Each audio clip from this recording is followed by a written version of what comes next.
ദിലീപ് ഞാൻ പറഞ്ഞില്ല, ദിലീപ് എൻ്റെ സുഹൃത്താണ്. പലപ്പോഴും എന്നെ ഇങ്ങോട്ട് വിളിച്ചിട്ടുണ്ട്, ചിലപ്പോൾ മിസ്ഡ് കോൾ ആകുമ്പോൾ ഞാൻ അങ്ങോട്ട് വിളിച്ചിട്ടുണ്ട്, അതൊക്കെ വിളിച്ചിട്ടുണ്ട്.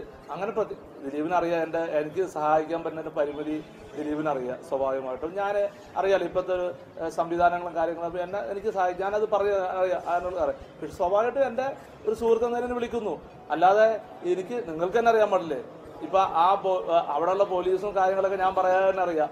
ആരൊക്കെ ആയിട്ട് ഞാൻ എത്രയൊക്കെ ബന്ധമുണ്ടെന്നോ ഞാനായിട്ടുള്ള ബന്ധമൊക്കെ എന്താണെന്ന് അറിയാം. അന്ന് രാവിലെ ഒരു എത്ര സമയത്ത് എനിക്ക് വിളിച്ച് കിട്ടി, അവർക്കെല്ലാം കിട്ടി. ഞാൻ ദിലീപിനടുത്ത്, ദിലീപ് ഇങ്ങനെ ഒരു സ്കൂളിൻ്റെ ഉദ്ഘാടനമുണ്ട്, അപ്പോൾ ഒന്ന് പോകണമെങ്കിൽ നല്ലതാണ്, അവർക്ക് താല്പര്യമുണ്ടെന്ന് നോക്കും. അപ്പോൾ എന്നാന്ന് ചോദിച്ചാൽ അപ്പോൾ നമ്മുടെ ഒരു ഡേറ്റ് അപ്പോൾ പറഞ്ഞു.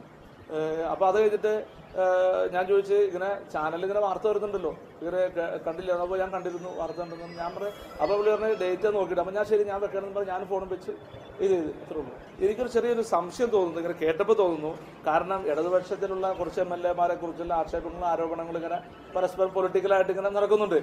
അപ്പോൾ സ്വാഭാവികമായിട്ടും ഇനി അത് ബാലൻസ് ചെയ്തോട്ടെ എന്ന് ഓർത്താണോ ഇങ്ങനെയൊക്കെയാണ് വിളിക്കുകയാണെന്ന് സംശയമുണ്ട്. ദിലീപുമായിട്ട് ഒരു പണമിടപാടോ ഒരു റിയൽ എസ്റ്റേറ്റ് ഇടപാടോ എനിക്കില്ല.